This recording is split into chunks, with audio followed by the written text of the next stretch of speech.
समय पहले की बात है। एक छोटे से गांव में रोहन नाम का एक सीधा सादा और मेहनती किसान अपनी पत्नी अंजलि के साथ रहता था।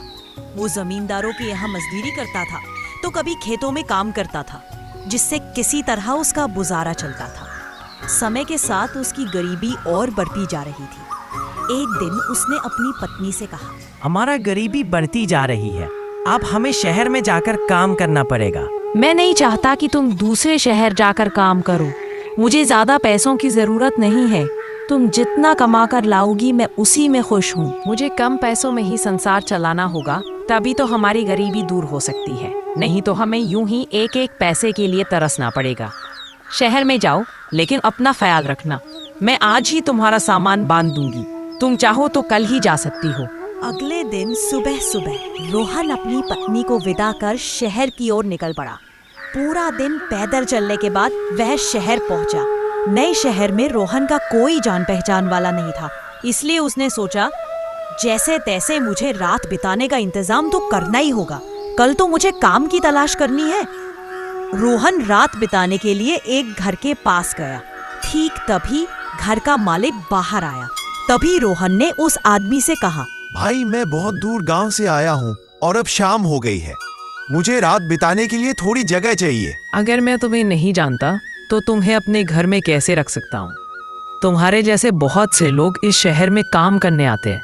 जाओ जाओ, अपना ठिकाना कहीं और खोज लो। रोहन कुछ ना कहकर वहां से चला गया। भाई क्या मैं आज रात आपके घर रह सकता हूँ? अगर आप चाहे तो मैं एक रात का किराया भी दे दूंगा। भाई, मेरा घर बहुत छोटा है और मेरा परिवार बहुत बड़ा है, इसलिए तुम्हारा मेरे घर में रहना बहुत मुश्किल होगा। तुम जाकर कहीं और अपना इंतजाम कर लो। यह बात सुनकर रोहन वहां से चला गया। तो फिर मुझे इस शहर में काम कैसे मिलेगा? रोहन जहां सब भांप रहा था, ठीक तभी उसकी नजर एक बूढ़ी अम्मा के झोपड़े पर पड़ी। रोहन उस बूढ़ी अम्मा के घर गया और उनसे बोला, अम्मा, मैं इस शहर में काम की तलाश में आया हूँ, लेकिन कोई मुझे अपने घर में रहने देने को तैयार नहीं है। अब बस आपके पास ही उम्मीद है। मेरे बच्चे, तुम यहाँ रह सकते हो। बेटा, तुम्हें बहुत सतर्क रहना होगा, क्योंकि यहाँ बहुत से ठग रहते हैं जो नए लोगों को देखकर उन्हें ठग लेते हैं। अम्मा, मैं ख्याल रखूंगा, आप चिंता न करें। फिर बूढ़ी अम्मा ने रोहन को खाना खिलाया। अगले दिन सुबह रोहन काम की तलाश में निकल पड़ा।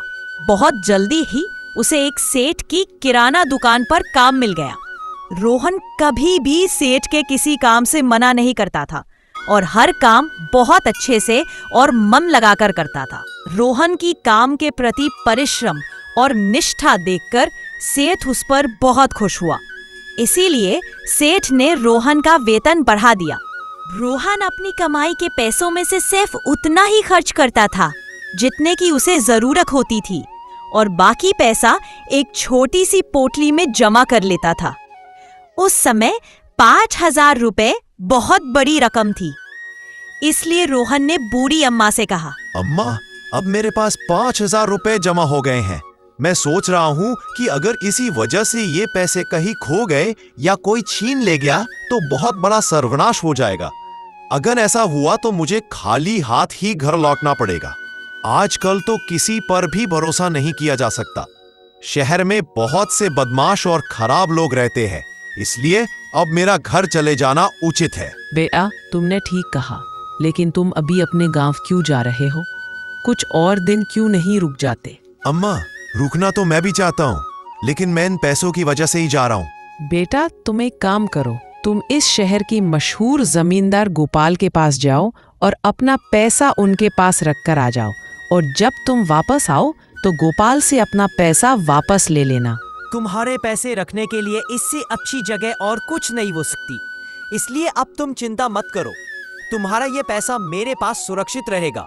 अब तुम बिना किसी चिंता के घर जा सकते हो। जब भी तुम्हारा मन करे तुम अपना पैसा वापस ले जाना। जमींदार की बात सुनकर रोहन निश्चिंत होकर खुशी खुशी घर चला गया। कुछ और दिन काम करने के बाद रोहन को अपनी पत्नी की बहुत याद आई, इसलिए रोहन घर जाने के लिए तैयारी करके जमींदार के पास अपना पैसा लेने चला गया। मालिक, मैं अपने गांव जा रहा हूँ, इसलिए मैं आपसे अपना पैसा लेने आया हूँ। कृपया आप मेरे पैसे मुझे वापस कर दे। तुम किस पैसे की बात कर रहे हो? तुमने मुझे पैसा कब दिया था? जमींदार की बात सुनकर रोहन के होश उड़ गए। मानिक, मैंने कुछ दिन पहले ही 5,000 रुपया आपके पास अमानत के तौर पर रखे थे। तुम पागल हो गए हो क्या? तुम्हारा दिमाग खराब तो नहीं हो गया है जो ऐसी झूठी बात बोल रहे हो? 5,000 रुपए? अरे इतने पैसे तुम्हारे पास कहाँ से आए? रोहन ने जमींदार गोपाल को 5,000 रुपए की बात याद दिलाने की बहुत कोशिश की, लेकिन जमींदार गोपाल ने उसकी एक बात भी नहीं सुनी। जमींदार ने अपने नौकरों को बुलाकर रोहन को भगा दिया। असहाय रोहन रोते रोते बूढ़ी अम्मा के घर की तरफ जाने लगा। हे विधाता, मेरे इतने सालों की मेहनत से जमा किए गए पैसे सब लुट गए, कुछ भी बाकी नहीं रहा। क्या सोचकर आया था और क्या हो गया? उस बदमाश जमींदार ने मुझे बर्बाद कर दिया। हे विधाता, अब मैं क्या करूंगा, कुछ समझ नहीं आ रहा है। अम्मा, उस दुष्ट जमींदार गोपाल ने मेरे 5,000 रुपए हड़प लिए। मैंने उसे बहुत याद दिलाया, लेकिन उसने साफ मना कर दिया और मुझे अपने घर से निकलवा दिया। अब मैं क्या करूं? मेरी इतने सालों की कमाई एक पल में चली गई। रोहन को दिलासा देते हुए, हिम्मत रखो मेरे बच्चे। मुझे पहले से ही पता था कि शहर के लोग, खासकर ये बड़े लोग, कैसे होते हैं। लेकिन तुम्हें घबराना नहीं है। मैं तुम्हें एक रास्ता बताती हूँ। तुम शहर के न्यायाधीश जज के पास जाओ। वहाँ बहुत नेक और ईमानदार व्यक्ति है। रोहन ने अगले दिन न्यायाधीश के पास जाने का फैसला किया।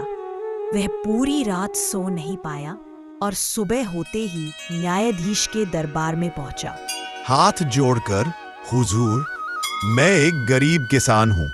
मैंने अपनी पूरी कमाई 5,000 रुपए जमींदार गोपाल के पास यह सोचकर अमानत के तौर पर रखे थे कि वह एक बड़ा आदमी है और मेरा पैसा सुरक्षित रहेगा।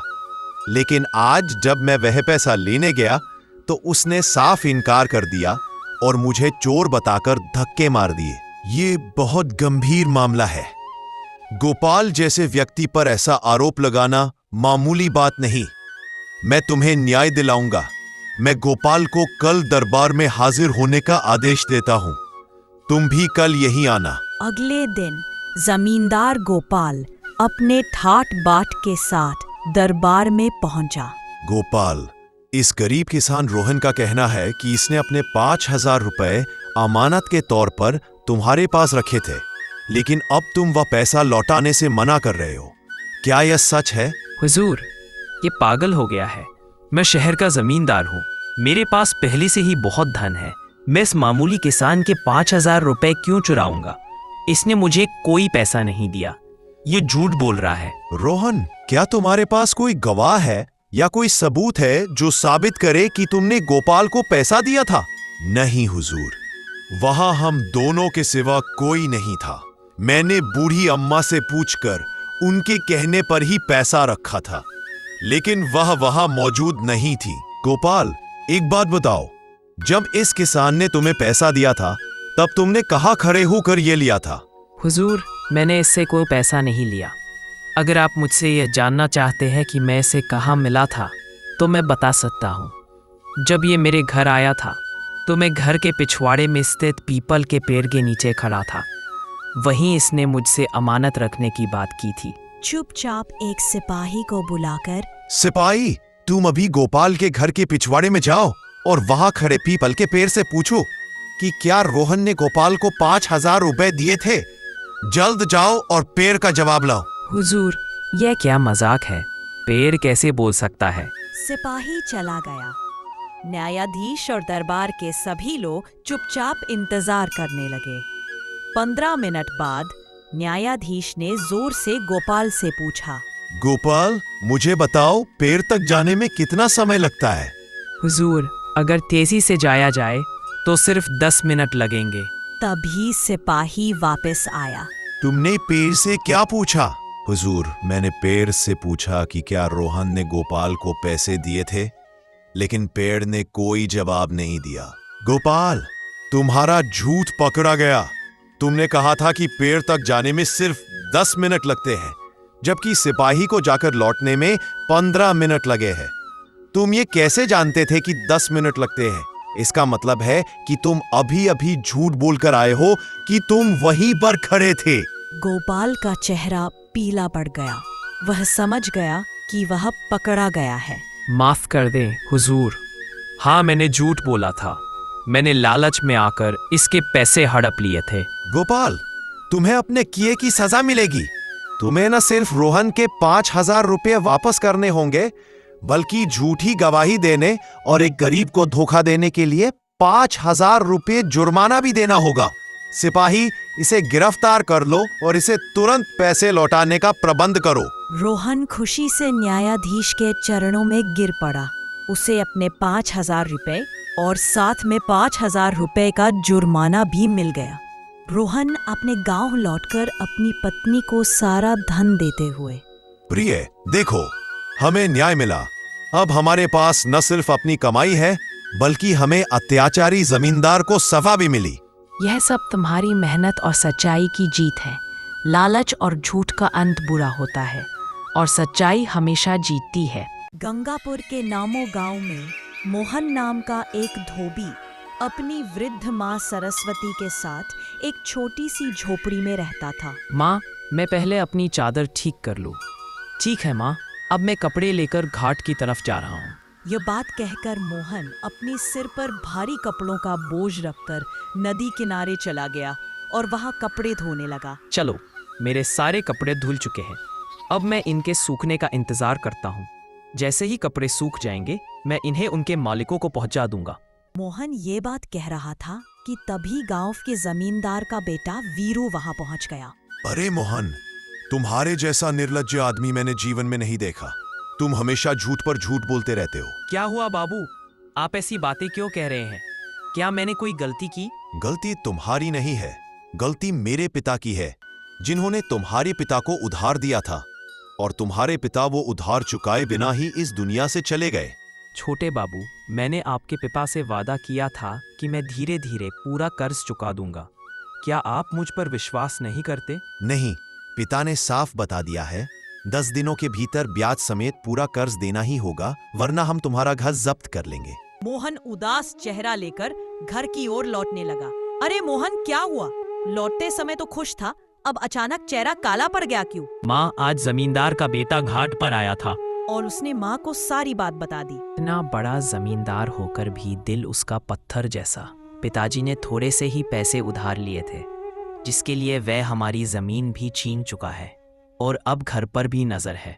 माँ, अब हम क्या करें? बेटा, जितना दुख हमारे भाग्य में लिखा है, हमें सहना ही होगा। चिंता करने से क्या होगा? अगली सुबह मोहन फिर कपड़े लेकर घाट पर गया। अब मैं ये कपड़े धो रहा हूँ। सब धुल गए। अब सूखने का इंतजार करूंगा, फिर इन्हें मालिकों को दे आऊंगा। चलो, थोड़ा इस पेड़ के नीचे बैठकर आराम कर लूं। थोड़ी देर बाद उसकी आंख लग जाती है। तभी अचानक तेज तूफान आने लगता है। तेज हवा में कपड़े उड़ने लगते हैं। अरे माँ, ये क्या हो रहा है? ये तूफान कहाँ से आया? मेरे कपड़े उड़ गए।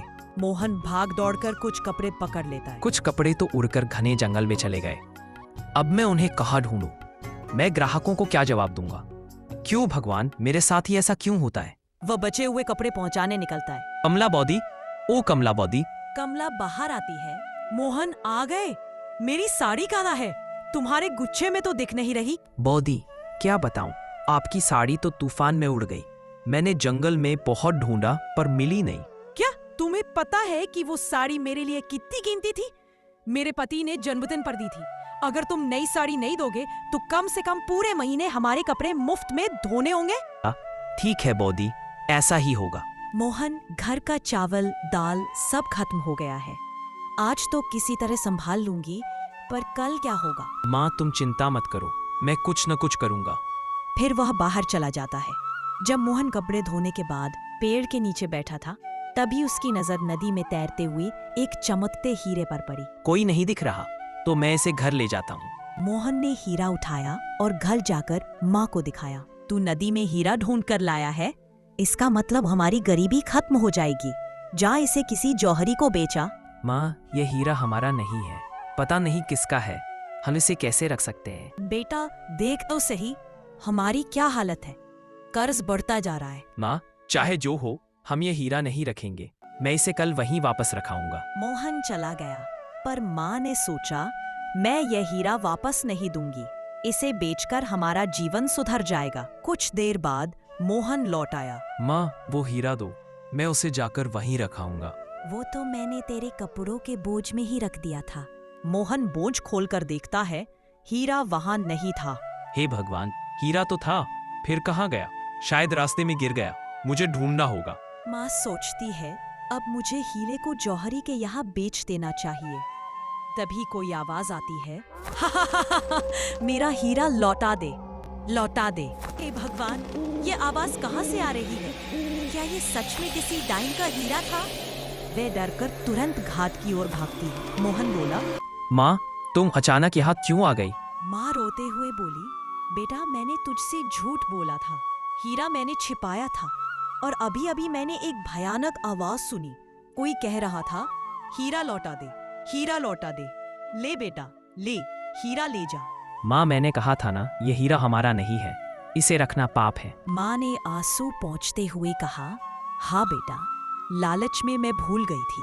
कर्ज, गरीबी सब देखकर मैंने सोचा था कि मौत के बाद तू सुख से जी सके, पर अब समझ गई हूँ कि ईमानदारी ही सबसे बड़ी दौलत है। मोहन और उसकी माँ ने मिलकर हीरा वापस वहीं रख दिया, और उस ईमानदारी के बदले समय के साथ दोनों के जीवन में खुशियां लौट आईं और दोनों सुख और आनंद से जीवन बिताने लगे।